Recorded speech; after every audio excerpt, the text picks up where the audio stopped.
Hey, ladies and gentlemen. So today we're going to be looking at that graphing homework number 2. So for that one, we're talking about velocity versus time graphs. And so velocity versus time actually gives us more information because we can use our slope to find something and we can use our area under the curve to find something. So if we're looking at this, the slope of the graph represents something. So remembering that slope is the change in y over the change in x, or it's that rise over run. And we're looking at velocity versus time graph. So we're going to take our velocity and we're going to divide it by our time. So if we would do velocity divided by time, or we replace that with the units of meters per second divided by seconds, that is actually going to turn into meters per second squared, or meters divided by seconds squared, which we should remember from our kinematics unit that meters per second squared is acceleration. So our slope of a velocity versus time graph is going to give us your acceleration. So that's one thing that we learned from our velocity versus time graphs. The other thing we are going to learn is the area. So if you remember area, I'm just going to use a rectangle since I don't need to worry about halves or not. But my area of a rectangle was base times height. So if I replace base times height with my velocity and time labels, I have time multiplied by velocity. And if I replace that with my units, time has the units of seconds, velocity has the units of meters per second. And if I do seconds times meters per second, my seconds are on top and on bottom, so they do in fact cancel, and I'm just left with meters. Now, meters you should recognize from kinematics or from our displacement or position versus time graphs. Meters is the units for distance or displacement or position. I'm just going to use displacement, but it can be interchanged. So displacement is going to be what we find when we take the area under the curve. So now we have both our acceleration and our displacement from a velocity versus time graph. So now it says calculate the slope of each segment of the graph. So if we look, we have 1, 2, 3, 4, 5, and 6. So we got 6 line segments this time. So now we have to calculate the slope for each of those 6 line segments. So in order to do that, we need to find the points for A through F. So A, we're going to find at 0, 0 seconds and 0 meters per second. B is at 5, 10. C is going to be at 10, 10. D is at 13, 0. E is at 16, 0. F is at 21, 5. And G is at 28, 5. Now that we have all our points, we can calculate the slope of each of these line segments. The first one will actually go through the calculation for 1. So we have slope equals y2 minus y1 over x2 minus x1. So slope is going to equal our y2, which is 10, minus our y1, which is 0, divided by our x2, which is 5, minus our x1, which was 0. So we have 10 divided by 5 as our final answer, or we have 2, and this is meters per second squared because it is a slope, which means it's our acceleration here.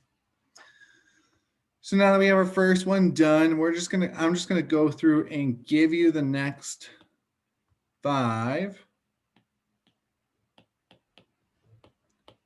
We're not going to go through them all, but the next one we are going to get 0 for our acceleration.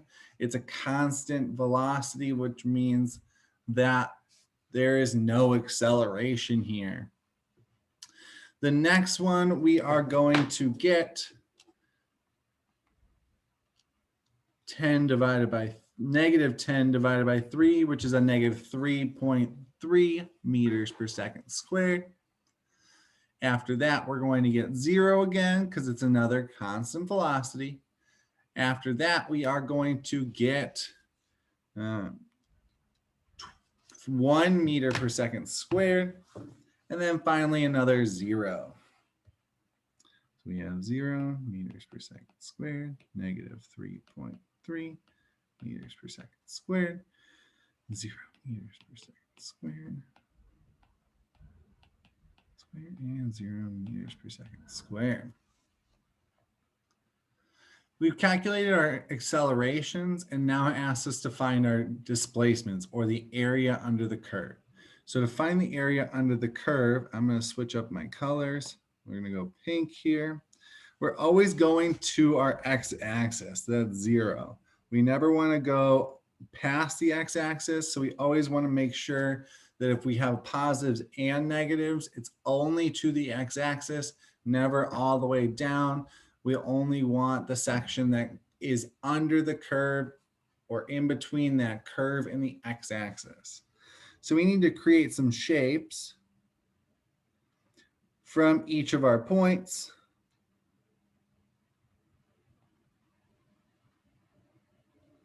So we have two shapes here. We have rectangles and we have square triangles. Remembering that the area of a rectangle is base times height. The area of a triangle is 1/2 base times height.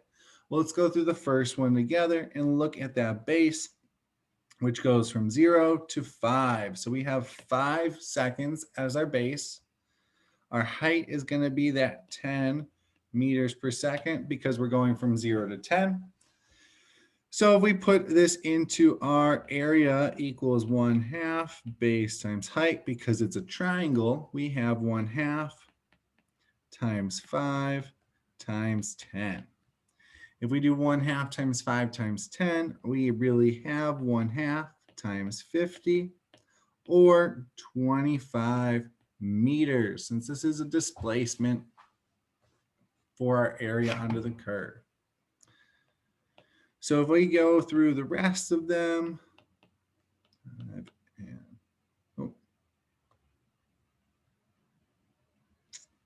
there are 6. I wrote 3 twice above. I apologize.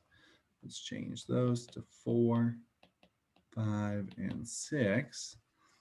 So if we go through the rest of them, we have number 2, which is a rectangle. So we're going to do just base times height. So it's 5 times 10 or 50 meters. Number 3 is another triangle, 1/2 base times height, and we're going to get 15 meters. The next one, our velocity is at 0 the entire time, so our displacement is going to be at 0. The next one is another triangle, so we're going to do 1/2 base times height, so we're going to get 12.5 here. And then the last one is a rectangle. When we calculate this, we should get 35 meters. So we have our displacements and we have our accelerations. It's telling us now that we need to graph both of these, starting with graphing your displacement versus time graph, and then just graphing your acceleration versus time graph. So if we start down here with our displacement versus time graph, I'm going to draw displacement versus time. Remember that your time is never going to change. So this is X for displacement, T for time. Your time is going to stay the same the entire time, which means we're going from 0 to 28 seconds. So 0, 2, 4, 6, 8,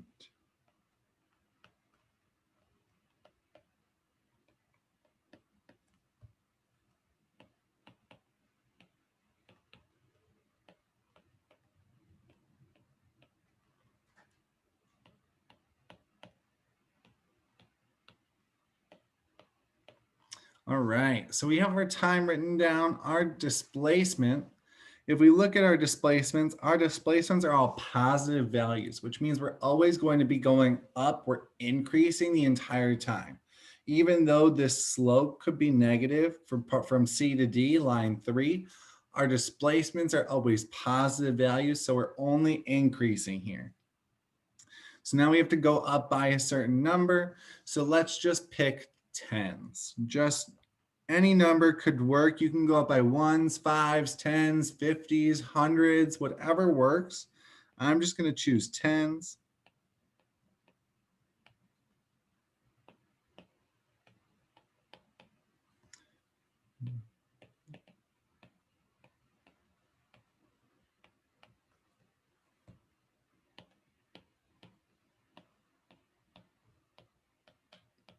I'm just going to stop at 100 for now. If I need to go farther, I have room, but I'm going to stop at 100 to hopefully I don't have to go past it. So if I'm drawing this, the first thing I need to do is figure out where I want to start. Usually the easiest place for me to start is going to be 0, just because you can start here. It's easy, especially when we're just increasing the entire time. So if I'm starting at 0, it says after the first 5 seconds, my displacement was 25 meters. So after 5 seconds, I'm moving 25 meters up past my origin. So 5 and 25 is about here. Now we need to decide, is my velocity going to stay constant, which means it would be a diagonal line if my velocity was the same the whole time. If it's not the same, I'm going to have to draw a curve showing that my velocity is going to increase as I get farther and farther away. My velocity starts to increase going in one of these two directions. So we have 3 options here. So let's look at our graph. Is our velocity constant? If the velocity was constant, the velocity wouldn't be changing like from B to C.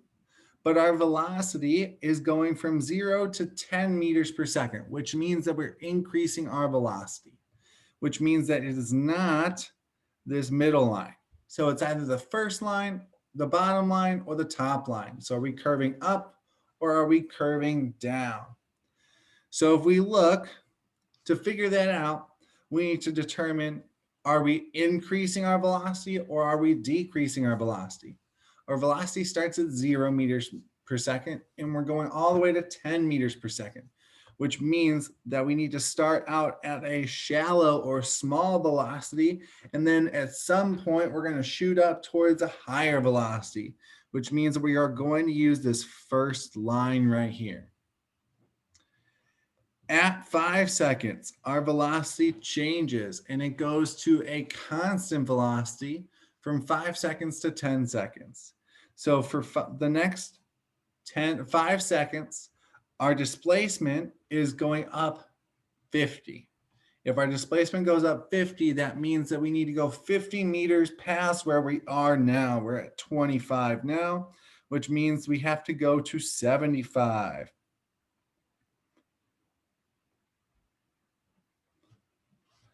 And if we looked at our graph, if we remembered, our velocity was constant. It stayed at 10 meters per second, which means that our displacement is going up at a constant rate, or that means we have a diagonal line because our displacement is going up at that constant rate. At 10 seconds to 13 seconds, our velocity goes back down to 0 meters per second, which means our velocity is going back to a 0 velocity, and we need to draw that, but our displacement is still positive. We're still moving in that positive direction, even though our velocity is decreasing. So our displacement was a positive 15 meters. So from at 13 seconds, we need to be 15 meters farther than where we are now. Right now we are at 75, which means we're going up to 90. So we need to go 13 and 90. And we need to show that our velocity was our displacement was increasing, even though our velocity is getting slower. So in order to do that, we need to draw a curved line because our velocity is not staying the same. So this one, because we're starting at a high velocity and then coming down, we're going to draw a curved line that shows our velocity is going towards 0. The velocity is slowing down.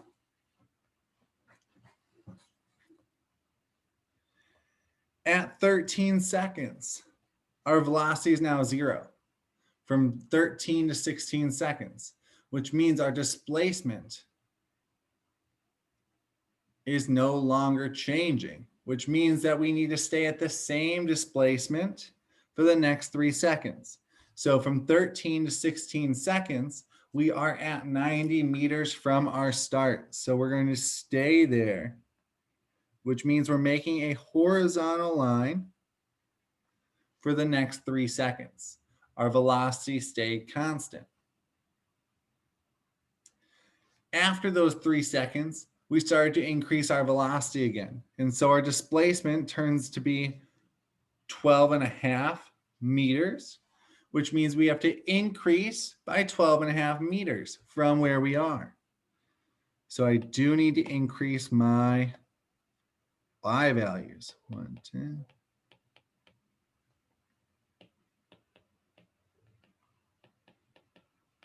Let's try 150 this time. So now from 16 seconds to 21 seconds, we need to increase by 12.5 meters. So 12.5 meters would be 102.5. So at 21, we're going to be at 102.5. And because we are increasing our velocity and it's going to change and start to get bigger, our curve needs to go up.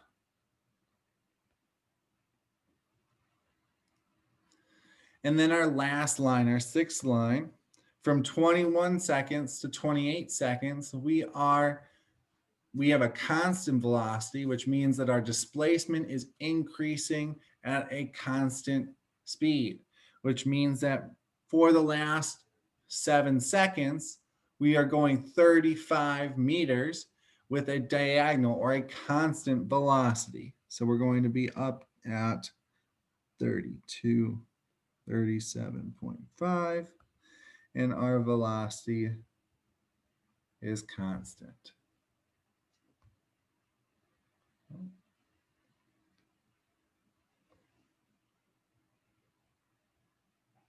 So this is line 1, 2, 3, 4, 5, and 6.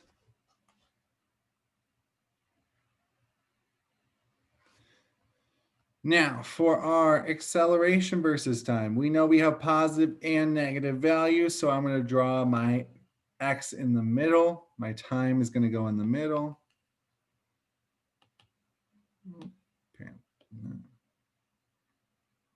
There we go. And our time, remember, stays the exact same. So 2, 4, 6.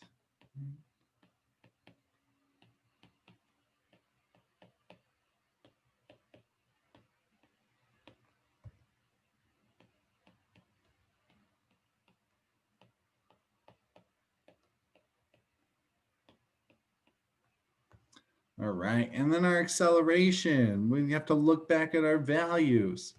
Our accelerations go all the way up to 2 and all the way down to negative 3.3. So let's just go up by 1s, make it easy for us. Go up 1, 2, 3. Go down negative 1, negative 2, and negative 3. All right, so we know that our acceleration is constant for the first 5 seconds, and our acceleration is going to be a constant 2 meters per second squared. So our acceleration is 2 meters per second squared, and it stays 2 meters per second squared the whole time, which means that we should have a line from 0 to 5 seconds at a constant 2 meters per second squared. At 5 seconds, our velocity stays constant, which means our acceleration is 0. If our velocity is not changing, our acceleration is 0. So that means at 5 seconds to 10 seconds, our acceleration is 0.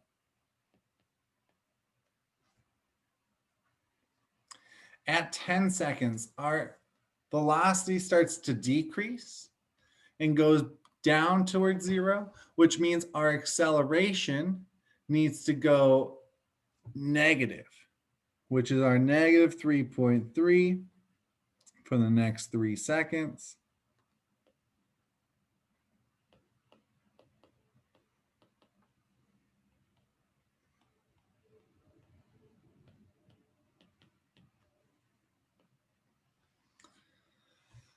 From 13 seconds to 16 seconds, our acceleration is going to be 0 because our velocity was again constant.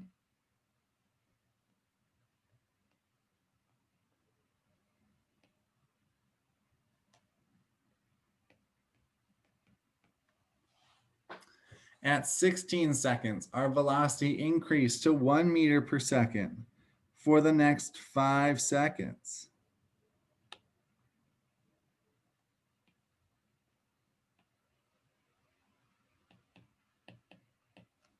One meter per second squared because our acceleration increased, or our velocity increased, so our acceleration was a constant rate.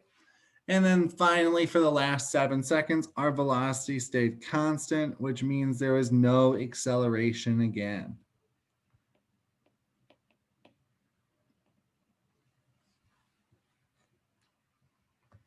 And then again, you are writing another story, including your displacements, your velocities, and your accelerations this time. Not just 2 of them, but include all 3 parts to your story.